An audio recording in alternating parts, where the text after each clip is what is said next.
శ్రావ్య TV ముందుగా headlines చూద్దాం. ప్రచారంలో దూసుకుపోతున్న కాంగ్రెస్ పార్టీ అభ్యర్థి నాగరాజ్ ముదిరాజ్. ప్రతి చోట గులాబీ జెండా రెపరెపలాడాలి, కేటీఆర్ టెలికాన్ఫరెన్స్. తిరుపతిలో విద్యార్థి నాయకుల కిడ్నాప్ కలకలం.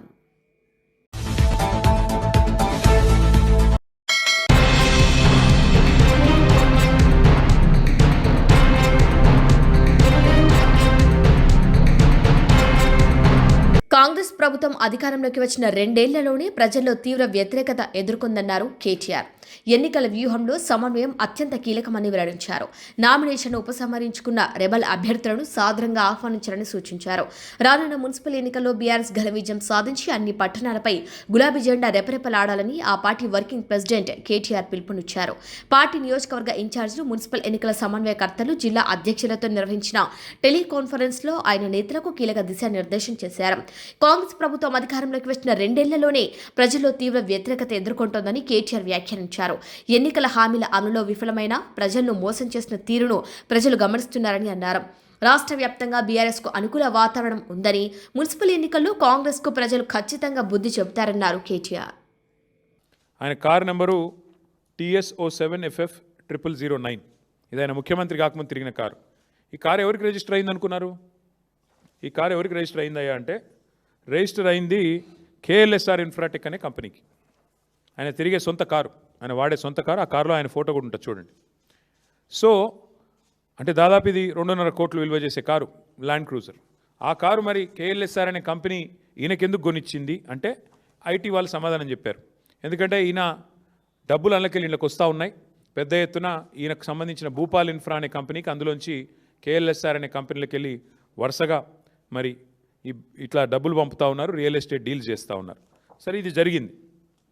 అయితే ఇప్పుడేమైంది, 2023 జూలైలో ఈ KLSR అనే కంపెనీకి ఇంకొక కంపెనీ ASMET అనే కంపెనీకి మధ్యన గొడవ జరిగింది.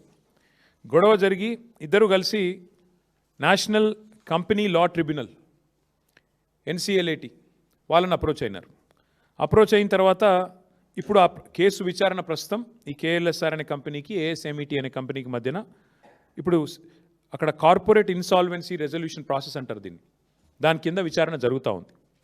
హైలైట్ ఏంటంటే 2023 నుంచి కేసు జరుగుతుంది. ఈ కంపెనీ ఎంత దుర్మార్గమైన కంపెనీ చెప్పడానికి రేవంత్ రెడ్డి గారికి ఎన్ని అపసవ్య బుద్ధులు ఉన్నాయో ఈ కంపెనీ నడిపే వారికి కూడా అన్ని అపసవ్య బుద్ధులే ఉన్నాయి. 2025 ఆగస్టు 13 అంటే పోయిన సంవత్సరం ఆగస్టు 13 నాడు జస్టిస్ శరద్ కుమార్ గారు, NCLAT జడ్జి, ఎవరైతే ఈ డిస్ప్యూట్ని ఈ KLSR అనే కంపెనీ ఇంకో కంపెనీ మధ్యన గొడవని చూస్తున్నారో, ఆయన ఏమన్నాడు, నాకు ఫోన్లో మెసేజ్ వచ్చింది. ఆ మెసేజ్లో స్పష్టంగా నన్ను అడుగుతూ ఉన్నారు, మీరు KLSR అనే కంపెనీకి అనుకూలంగా తీర్పు ఇవ్వండి అని చెప్పి నా మీద ఒత్తిడి పెడుతున్నారు, అందుకే నేను తప్పుకుంటున్నాను అని చెప్పి జస్టిస్ శరద్ కుమార్ అనే వ్యక్తి NCLATలో ఉన్న పెద్ద ఆయన తప్పుకున్నారు. He రెక్యూజ్డ్ himself. ఇంగ్లీష్లో చెప్పాలి అంటే, NCLAT judicial member alleges being approached by judge for favour recuses himself. ఒక జడ్జి గారు, ఆ మెసేజ్ ఎవరో ఆషామాషి వ్యక్తులు పంపలేదు, ఒక జడ్జి గారు పంపారు. కాబట్టి ఈ ఒత్తిడి నేను తట్టుకోలేను అని చెప్పి ఈ జస్టిస్ శరద్ కుమార్ గారు NCLAT నుంచి తప్పుకున్న వార్త. ఇది కూడా అన్ని పత్రికల్లో వచ్చింది. ద హిందూ అనే పత్రికల్లో ఇది వచ్చింది. తర్వాత ఈయన తప్పుకున్నారు. ఇది ఎవరు ఒత్తిడి తెచ్చారు? 25 ఆగస్ట్ అంటే ఈ కంపెనీకి ఇంత పవర్ఫుల్గా అండగా నిలబడి మెసేజ్లు పంపించే శక్తి ఉన్న వాళ్ళు ఎవరు ఈ దేశంలో, ఈ రాష్ట్రంలో? మీకు తెలుసు, నాకు తెలుసు. ఎవరి కారు అయితే వారు వాడుకున్నారో ఇక ఆ వ్యక్తి ముఖ్యమంత్రి రేవంత్ రెడ్డి గారు. మరి ఆయన ద్వారా మరి ఎవరో వీరికి మెసేజ్ పంపి వీరిని ప్రలోభ పెట్టే ప్రయత్నం చేస్తే వెంటనే ఆ జడ్జి గారు కూడా తప్పుకున్నారు. అట్లాగే ఇందాక నేను చెప్పాను మీకు, ఈ కంపెనీ బినామీ కంపెనీ, ఈ కంపెనీలో బినామీ పెట్టుబడులు ఉన్నాయి రేవంత్ రెడ్డివి అని నేను చెప్పడం కాదు. 2018లోనే IT ఆ రోజు రేడ్ చేసినప్పుడే చాలా స్పష్టంగా చెప్పింది. అసలు ఏ లింకులు లేవు వీళ్ళ సాయి మౌర్య అనే కంపెనీ రేవంత్ రెడ్డి గారి కుటుంబానికి సంబంధించిన రియల్ ఎస్టేట్ కంపెనీకి. మరి లేకపోయినప్పటికీ రియల్ ఎస్టేట్ డీల్స్లోకి ఈ కంపెనీ ఎందుకు డబ్బులు పెడుతోంది అంటే, KLSR అనే కంపెనీ ద్వారా సాయి మౌర్య అనే కంపెనీలోకి డబ్బులు పంపి దాని నుంచి భూములు కొని దానిలో లాభాలు ఆర్జించే పని భూపాల్ ఇన్ఫ్రా అనే కంపెనీ, సాయి మౌర్య. భూపాల్ అంటే అది కూడా రేవంత్ రెడ్డి గారి కుటుంబీకులకు సంబంధించిన కంపెనీ. దానికి కేఎల్ఎస్ఆర్ఏ మెయిన్ సూత్రధారి, కేంద్ర బిందువు. అట్లాగే ఇక్కడ ఇంకొక విషయం, 2018లో ఎన్ఫోర్స్మెంట్ డైరెక్టరేట్ ఈడీ వాళ్ళు కూడా వీళ్ళ మీద రేడ్ చేశారు. ఆ రోజు రేడ్ చేసినప్పుడు ఇప్పుడే నేను చదివాను, ఈడీ ఐటీ రేడ్ చేస్తే ఆ రోజే ఈ వార్త కూడా వచ్చింది, ఈ కంపెనీ బినామీ రేవంత్ రెడ్డి గారికి అని అనుమానాలు వ్యక్తమవుతున్నాయి అని చెప్పి వార్తలు వచ్చినాయి. ఈ అనుమానం వ్యక్తం చేయడానికి ఇప్పుడే నేను చెప్పాను, ల్యాండ్ క్రూజర్ వెహికల్ ఏదైతే రేవంత్ రెడ్డి గారు బాహాటంగా తిరిగేటాడో అది కంపెనీ కొనిచ్చిందే. అట్లాగే ఈ మధ్యనేదో దొంగతనం బయటపడే వరకు మార్చినట్టున్నారు. ఇంకా విచిత్రం ఏంటంటే, ఇక రేవంత్ రెడ్డి గారు ముఖ్యమంత్రి కాగానే వీళ్ళకి రెక్కలు వచ్చినాయి. బినామీ అని చెప్పడానికి ఎందుకు చెప్తున్నా అంటే, రేవంత్ ముఖ్యమంత్రి కాగానే ఇక వాళ్ళ ప్రాజెక్టులు వాళ్ళ కంపెనీ వెబ్సైట్ నుంచి తీసుకున్నాం. ఏమంటారు వీళ్ళు, మాకు ఈ మధ్య కాలంలోనే పెద్ద ఎత్తున 6,000 కోట్ల ప్రాజెక్టులు వచ్చినాయి, అమృత్ స్కీమ్ వచ్చింది, జల్ జీవన్ మిషన్ వచ్చింది, యంగ్ ఇండియా రెసిడెన్షియల్ స్కూల్స్ మొత్తం కలిపి 6,000 కోట్ల రూపాయల వర్క్స్ మాకు వచ్చినాయని చెప్పి, యంగ్ ఇండియా అంటే మన ప్రభుత్వం తీసుకున్న స్కీము, జల్ జీవన్ ముఖ్యమంత్రి గారి కింద అమృత్ స్కీమ్ ఉంది, అన్నిట్లో కూడా 6,000 కోట్ల వర్కులు. నేను చదువుతాను ఎక్కడెక్కడ వచ్చినాయో కూడా చెప్తాను మీకు. ప్రశ్న ఏమంటే, ఇక్కడ చూడండి మీరు, మెదక్లో R&Bలో వర్క్ ఇదంతా, ఇది ఎంతమ్మా క్వాంటమ్, ఇది దాదాపు 116 కోట్లు.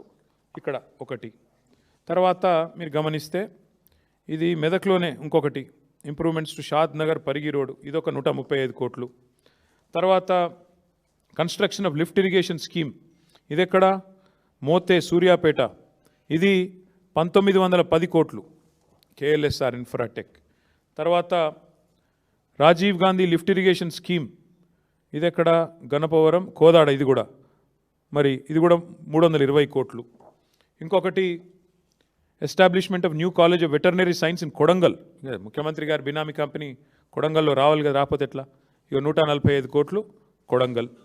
ఆ తర్వాత ఇంకొకటి HMWS ముఖ్యమంత్రి గారి డిపార్ట్మెంటు, మిషన్ భగీరథలో కేఎల్ఎస్ఆర్కి 168 కోట్ల వర్కులు మళ్ళీ. అంటే ఈ రకంగా మొత్తం అమృత్లో, యంగ్ ఇండియాలో, రోడ్లల్లో, జల్ జీవన్లో రకరకాలుగా 6,000 కోట్ల వర్కులు ఇక్కడ ఇచ్చారు. ఎవరికి, ఈ కేఎల్ఎస్ఆర్ అనే కంపెనీ. అయితే ఇక్కడ ఇష్యూ ఏంటి అంటే, ఈ కంపెనీ 2029 నుంచే దివాలా తీసింది, ఆ ప్రొసీడింగ్ స్టార్ట్ అయిందని ఇప్పుడే నేను చెప్పాను మీకు. 2023లోనే జూలై 23లోనే వీళ్ళు, అంతకంటే ముందు ఇచ్చింటే అర్థం ఉంది, 2023 కంటే ముందు ఇచ్చింటే అర్థం ఉంది. కానీ వీళ్ళు 2023 నుంచి దివాలా తీసి ఇన్సాల్వెన్సీ పిటిషన్ నడుస్తుంది. దివాలా తీసిన కంపెనీ, దివాలా కేసు 23 జూలై నుంచి విచారణలో ఉంటే, సిబ్బంది వేతనాలకు డబ్బులు లేవు ఈ కంపెనీ దగ్గర. కేఎల్ఎస్ఆర్ అనే కంపెనీకి తమ ఎంప్లాయీస్కి జీతాలు ఇవ్వడానికి డబ్బులు లేక 15 లక్షల రూపాయలు అప్పు తీసుకున్నారు బ్యాంక్ నుంచి. కావాలంటే ఆ వివరాలు కూడా మీ ముందు పెడతాను.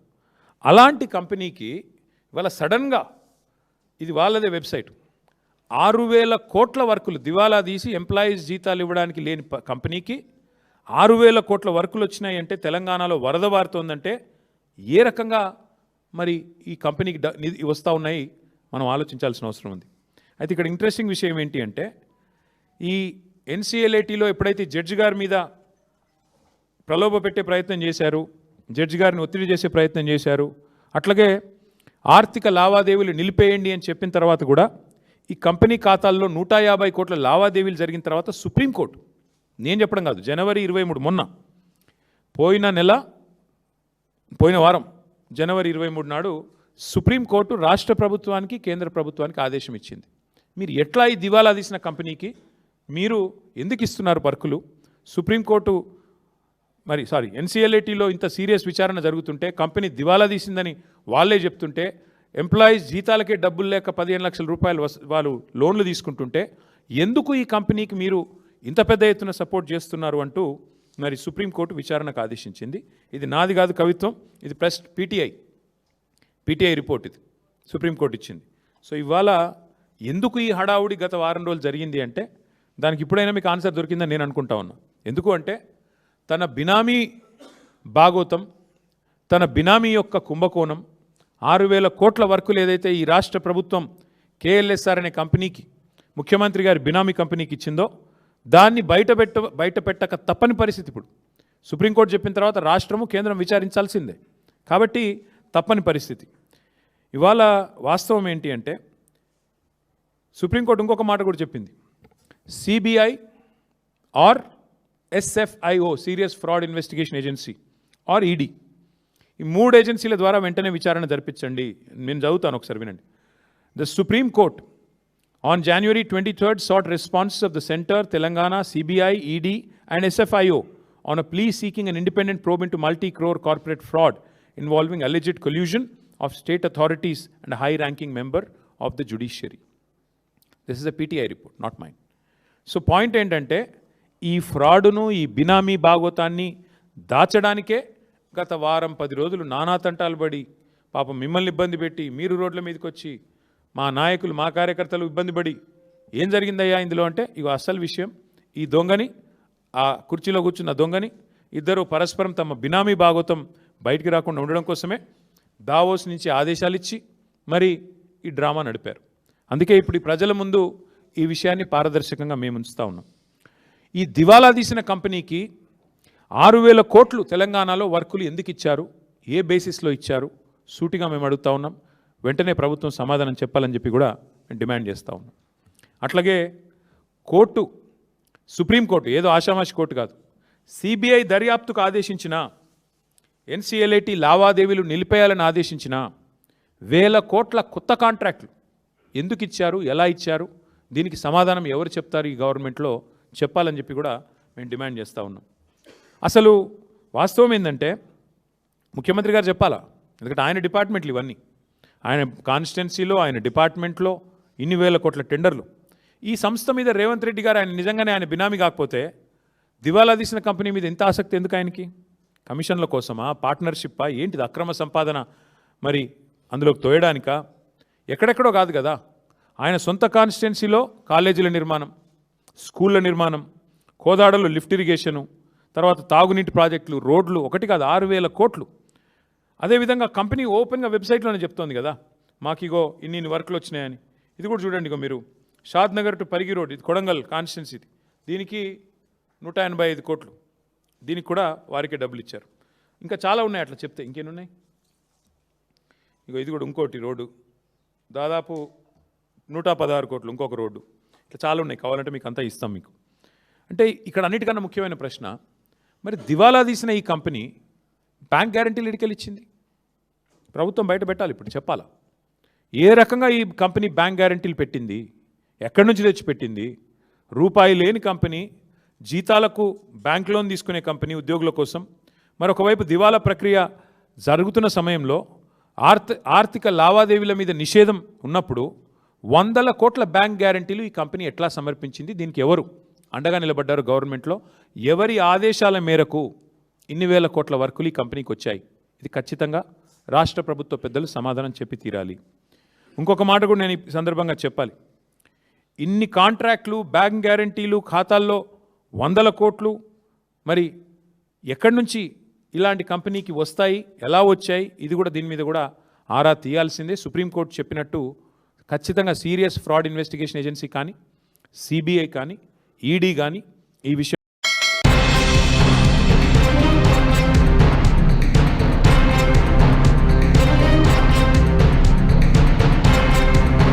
కాంగ్రెస్ పార్టీ అభ్యర్థి ఐలాపూర్ నాగరాజ్ ముదిరాజ్ ప్రచారంలో దూసుకెళ్తున్నారు. బుధవారం నాడు ఇంద్రేశం మున్సిపాలిటీ పరిధిలోని వికట్ సెక్షన్ కాలనీలో విస్తృతంగా ఇంటింటి ప్రచారం నిర్వహించారు. తనదైన శైలిలో ఓటర్లను కలిసి కాంగ్రెస్ పార్టీకి ఓటు వేయాలని అభ్యర్థిస్తున్నారు. కాంగ్రెస్ పార్టీ ప్రవేశపెట్టిన సంక్షేమ పథకాలను ఓటర్లకు వివరించడంతో పాటు తాను గెలిచిన వెంటనే చేపట్టబోయే అభివృద్ధి కార్యక్రమాలను ప్రజలకు అర్థమయ్యే రీతిలో వివరిస్తూ ముందుకు సాగుతున్నారు. గెలిపే లక్ష్యంగా ప్రచార వేగం మరింత పుంజుకుంది. ఈ సందర్భంగా నాగరాజ్ ముదిరాజ్ మాట్లాడుతూ గెలిపించే బాధ్యత ఓటర్లదైతే అభివృద్ధి చేసే బాధ్యత తమదని స్పష్టం చేశారు. తనపై పూర్తి నమ్మకంతో పార్టీ టికెట్ ఇచ్చినందుకు పటాన్చెరు నియోజకవర్గ కాంగ్రెస్ పార్టీ ఇన్ఛార్జ్ కాటా శ్రీనివాస్ గౌడ్, నీలం మధు ముదిరాజులకు కృతజ్ఞతలు తెలిపారు. గెలిచిన వెంటనే తన ప్రాంతాన్ని అన్ని రంగాల్లో అభివృద్ధి చేసి మంచి పేరు తీసుకొస్తానని ఆయన శ్రావ్య టీవీతో ముచ్చటించారు. అలాగే 6, 7, 8, 9 వార్డుల్లో కాంగ్రెస్ పార్టీ అభ్యర్థులను భారీ మెజార్టీతో గెలిపించాలని ఓటర్లను కోరారు.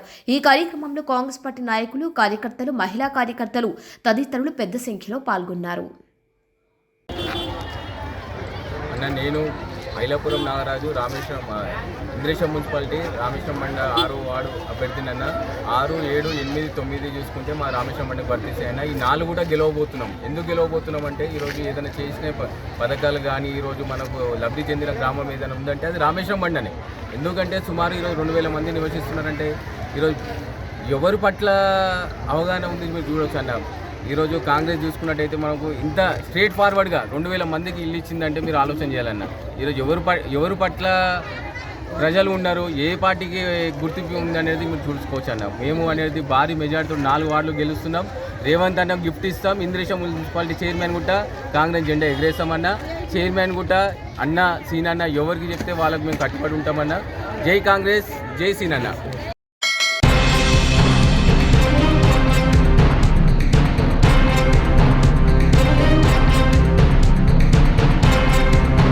పవన్ కళ్యాణ్ ను కలిశారు కేంద్ర మంత్రి కిషన్ రెడ్డి మరియు తెలంగాణ బీజేపీ అధ్యక్షుడు రామచందర్ యాదవ్.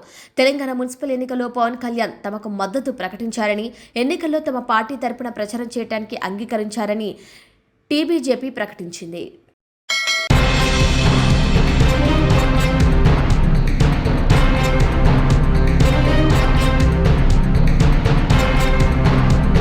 రేణిగుంట మండలం తిరుపతి జిల్లాలో జరిగిన ప్రెస్ మీట్లో బీజేపీ నాయకులు మాట్లాడుతూ నూతనంగా కేంద్ర ప్రభుత్వం ప్రవేశపెట్టిన 2026-27పై హర్షం వ్యక్తం చేస్తూ కూటమి ప్రభుత్వ పనితీరును, దానివల్ల ప్రజలకి జరిగే మంచిని అందరికీ తెలియాలని ప్రెస్ మీట్ ద్వారా తెలియజేస్తున్నారని బీజేపీ తిరుపతి నాయకులు, తిరుపతి జిల్లా ప్రధాన కార్యదర్శి బీడి బాలాజీ, తిరుపతి జిల్లా అధికార ప్రతినిధి కొండేటి గోపాల్, రాష్ట్ర వన్యాకుల క్షత్రియ డైరెక్టర్ జీపాలం తేజోవతి, రేణిగుంట మండలం అధ్యక్షుడు పూజారి ప్రేమ్ మరియు రేణిగుంట మండలం ప్రధాన కార్యదర్శి సొంగ పురుషోత్తం మరియు వివిధ నాయకులు, కార్యకర్తలు పాల్గొన్నారు.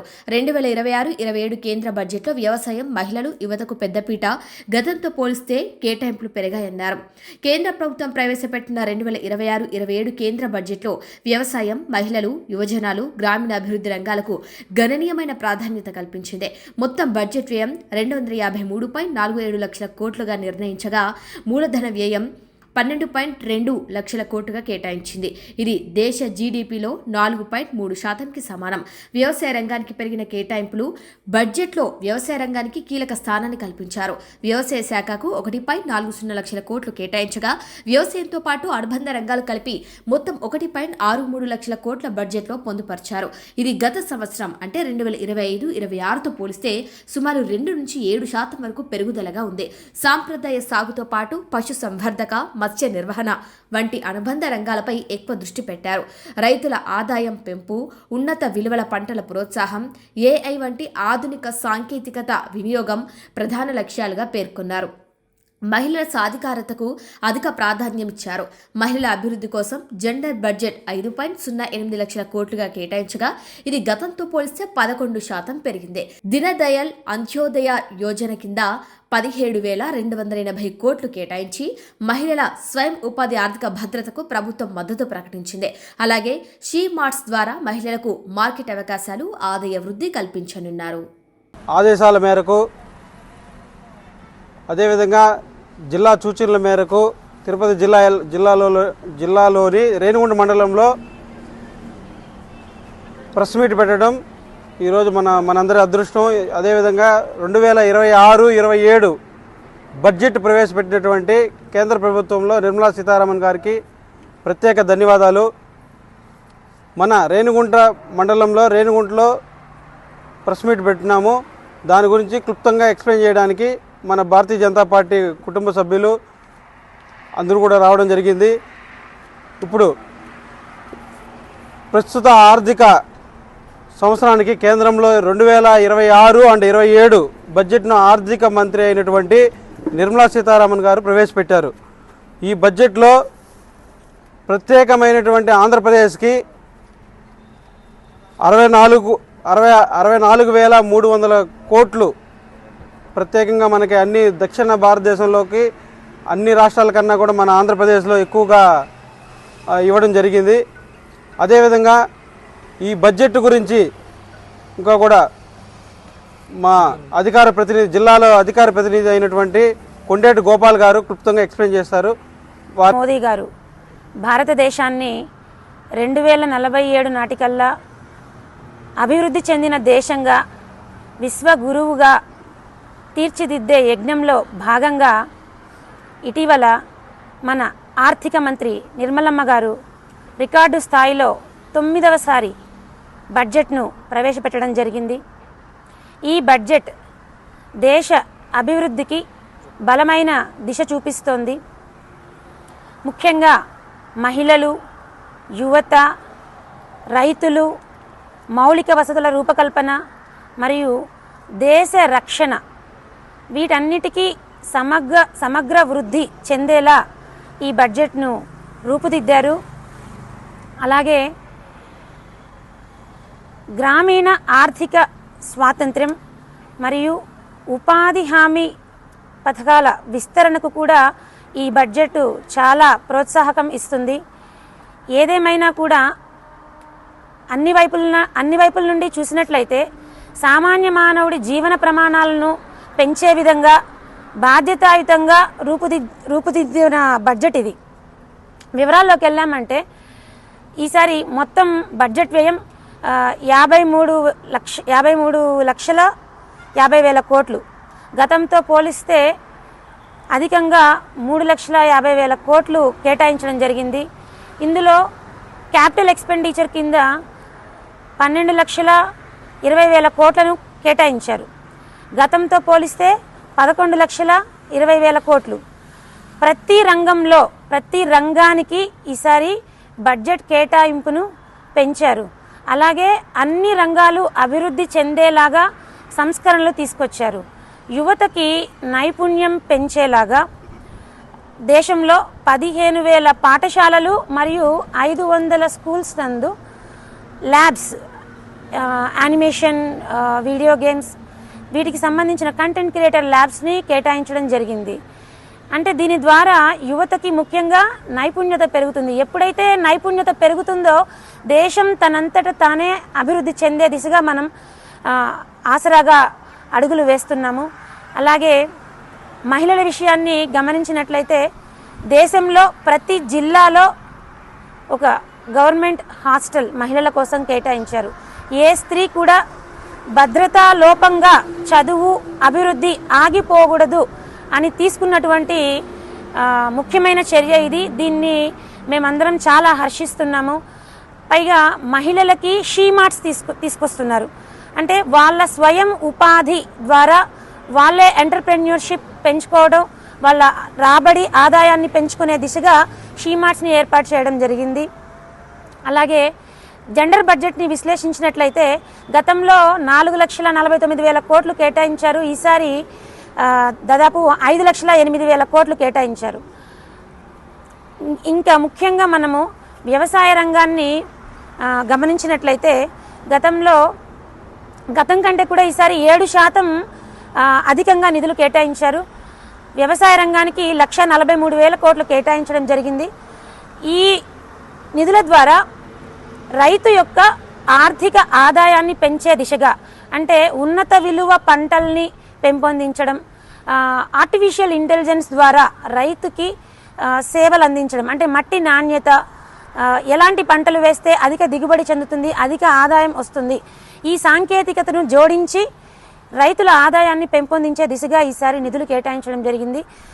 వ్యవసాయ రంగం అనుబంధిత రంగాలతో కలిపి 1,63,000 కోట్ల నిధులను కేటాయించారు. గడచిన బడ్జెట్తో పోలిస్తే ప్రతి రంగానికి బడ్జెట్ పెంచారు. మహిళల కోసం, ముఖ్యంగా కేవలం మహిళల కోసమే అధ్యక్షులు మాధవ్ గారి నాయకత్వం, జిల్లా అధ్యక్షులు సామంత్ గారి నాయకత్వం, రాష్ట్ర ఉపాధ్యక్షులు కోనంద్ గారి నాయకత్వం, ఈరోజు ఈ కార్యక్రమానికి చేసిన మిత్రులకి, అదేవిధంగా భారతీయ జనతా పార్టీ కుటుంబ సభ్యులకు నమస్కారం. ఈరోజు ఈ కార్యక్రమం యాక్చువల్గా బడ్జెట్ గురించి పిలవడమైనది. అదేవిధంగా తిరుపతి జిల్లా అధ్యక్షులు సామంత్ శ్రీనివాస్ గారు అధ్యక్షత తీసుకుని 1 సంవత్సరం పూర్తయిన సందర్భంగా యాక్చువల్గా 8వ తేదీ మన తిరుపతిలో రాష్ట్ర అధ్యక్షుల సారథ్యంలో కమల వికాసం కార్యక్రమం జరుగుతుంది. ఈ కార్యక్రమం ఈ సంవత్సరం మొత్తం మీద భారతీయ జనతా పార్టీ తిరుపతి జిల్లాలో ఒకే దేశం ఒకే ఎన్నిక, తిరంగా ర్యాలీ, సారథ్యం, ఆపరేషన్ సింధూర్, ఎమర్జెన్సీ చిక్కటి రోజులు, 11 సంవత్సరాల ప్రధాని నరేంద్ర మోదీ గారి సుపరిపాలన, అదేవిధంగా 60 సంవత్సరాల ఏకాత్మ మానవ ధర్మ పునఃస్మరణ, అటల్ మోదీ గారి సుపరిపాలన యాత్ర. అందులో భాగంగా మనం అటల్ మోడీ గారి యొక్క విగ్రహావిష్కరణ రేణిగుంట మండలంలో జరగడం, అది మా జిల్లాకు రేణిగుంట మండలంలో చేయడానికి జిల్లా అధ్యక్షుడి వారికి ధన్యవాదాలు తెలుపుకుంటూ, ఈ కార్యక్రమాన్ని ఒక సంవత్సరం జరిగిన కార్యక్రమాలన్నింటినీ కమల వికాసంగా పేరు చేసి దీనికి ముఖ్య అతిథులుగా 8వ తేదీ కచ్చిపి ఆడిటోరియం నందు 8వ తేదీ ఆదివారం ఉదయం 9:30 గంటలకి రేణిగుంట ఈ తిరుపతి జిల్లా నుంచి ప్రతి కార్యకర్త రావాల్సిందిగా, అందులో భాగంగా కాళహస్తి ఆశ్రమం నుంచి రేణిగుంట మండలం దగ్గరగా ఉంది కాబట్టి రేణిగుంట మండలం నుంచి మినిమం ఒక 300 నుంచి 400 మంది కార్యకర్తలను ఆ యొక్క సమావేశాన్ని పిలుచుకోవడంగా మీడియా మిత్రుల ద్వారా ఈ యొక్క సమావేశాన్ని ప్రజలకు చేరవచ్చాలని కచ్చిపి కళాక్షేత్రం నందు తుడా కార్యాలయం ఆదివారం ఉదయం 9:30 గంటలకు ప్రారంభమవుతుంది. ఈ కార్యక్రమానికి ముఖ్య అతిథులుగా రాష్ట్ర అధ్యక్షులు పివిఎన్ మాధవ్ గారు, ప్రత్యేక అతిథులుగా మన ఎమ్మెల్యే జమ్మలమడుగు ఆదినారాయణ గారు, ఆదోని ఎమ్మెల్యే రాయలసీమ ఎమ్మెల్యే అయిన పివి పార్థసారథి గారు, అదేవిధంగా రాష్ట్ర ప్రధాన కార్యదర్శులైన నాయక్ రెడ్డి గారు, నాగోజు రమేష్ నాయుడు గారు, కోలానంద్ గారు మిగిలిన రాష్ట్ర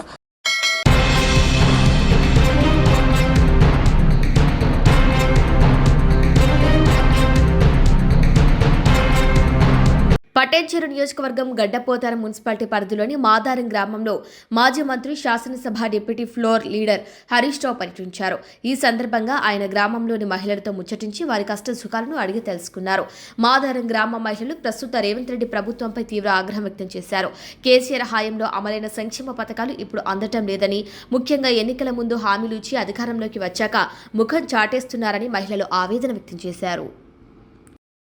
మాకు కళ్ళు కావు, కాకపోకలకు కావు, మా దవాఖానలకు కావు. 2000 ఇచ్చాను కూడా కట్టుకున్నారు. ఈ పైన ముంగటిస్తున్నారు, పైన రేపేళ్ళు ఉండాక. మరి కేసీఆర్ ఉన్నాక మరి అంతకు ముందు మాకు 8 రోజులు 15 రోజుల ముందు వస్తుంది. మేము కేసీఆర్ అన్నం నీరు బతుకుతున్నాం.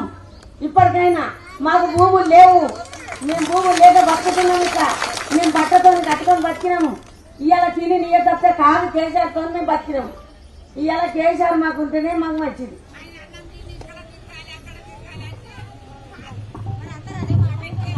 తినేదేమో మేము ఆయనది తిని మళ్ళీ ఇక్కడ అక్కడ తిరిగి వేయాలి అంటుందంటే మా నుంచి కాదు. మేము దక్షిణ సరే, మేము అదే ఓట్టుకుంటాం. మేము దక్షిణ సరే రాదు. 950 రూపాయలు పెట్టి గ్యాస్ వేసుకుంటున్నాం. నెలకు 2 గుడ్డ వేసుకుంటే ₹1 నా అకౌంట్లో పడాలి కదా. ₹1 కూడా పడతలేదు. ముందు 550 ఉండే గ్యాస్కు, ఇప్పుడు 950 రూపాయలు చేసారు. మాకు చేసినా మాకేం ప్రయోజనం ఉంది? ₹1 రాంది. 5 మళ్ళీ తిరిగి బస్ అన్నాడు. ఏ బస్ అప్పుడు మరి మేము పోతే ఏడాది ఒక్క దగ్గరనే అర్థం మా ఊరా. మా వైపులో ఒకటే బస్సు తిరుగుతుంది మా ఊరు. మేము టైంకి ఏం పోలేము. ఇక ఆదివారం లేవు, బస్సు లేవు. మా బస్సు ఏంది మేము బుక్ చేసుకొని పోవాలి 3-4 గంటలు.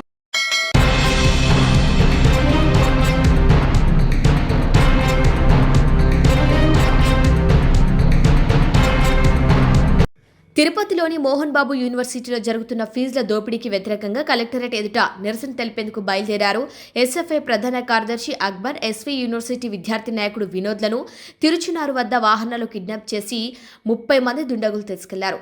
సమాచారం అందుకొని వాహనాలను వెంబడించి బాధితులను విడిపించి నిందితులను అదుపులోకి తీసుకున్నారు పోలీసులు. బాధితుల ఫిర్యాదు మేరకు మోహన్ బాబును A2గా, మంచు విష్ణును A3గా, యూనివర్సిటీ పిఆర్ఓ సతీష్ A1గా చేరుస్తూ కేసు నమోదు చేశారు పోలీసులు.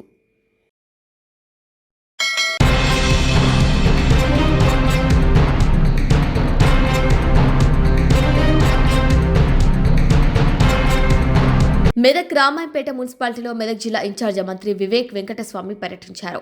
గెలిపే లక్ష్యంగా పనిచేయాలని, అలసత్వం వహించరాదని మున్సిపల్ కాంగ్రెస్ అభ్యర్థులకు, కాంగ్రెస్ నాయకులకు, కార్యకర్తలకు దిశానిర్దేశం చేశారు. ఈ కార్యక్రమంలో మెదక్ ఎమ్మెల్యే డాక్టర్ మైనంపల్లి రోహిత్రావు, మాజీ ఎమ్మెల్యే మైనంపల్లి హనుమంతరావు, జిల్లా అధ్యక్షులు ఆంజనేయులు గౌడ్, రామాయంపేట మున్సిపల్ ఇన్ఛార్జ్ మైపాల్ రెడ్డి, కాంగ్రెస్ నాయకులు, కార్యకర్తలు పాల్గొన్నారు. లీడర్లు సిట్ నోటీసుల పైన ఎందుకు భయపడుతున్నారో అర్థమైతలేదు.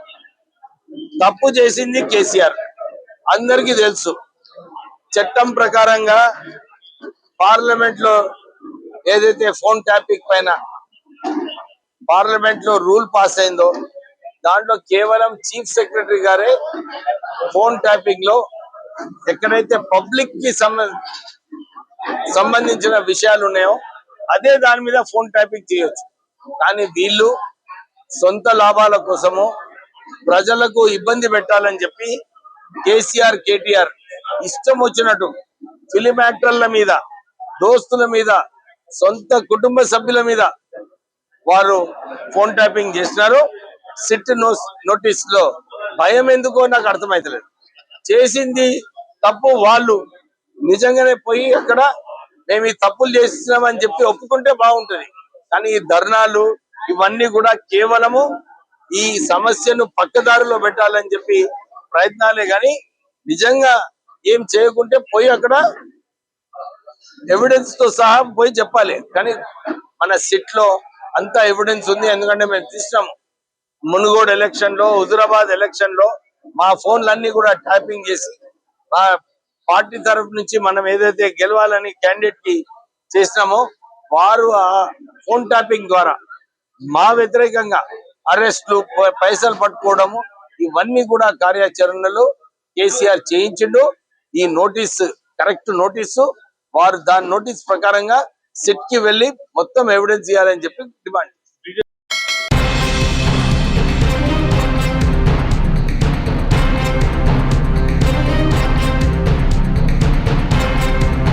బులెటిన్ హెడ్లైన్స్ మరొకసారి.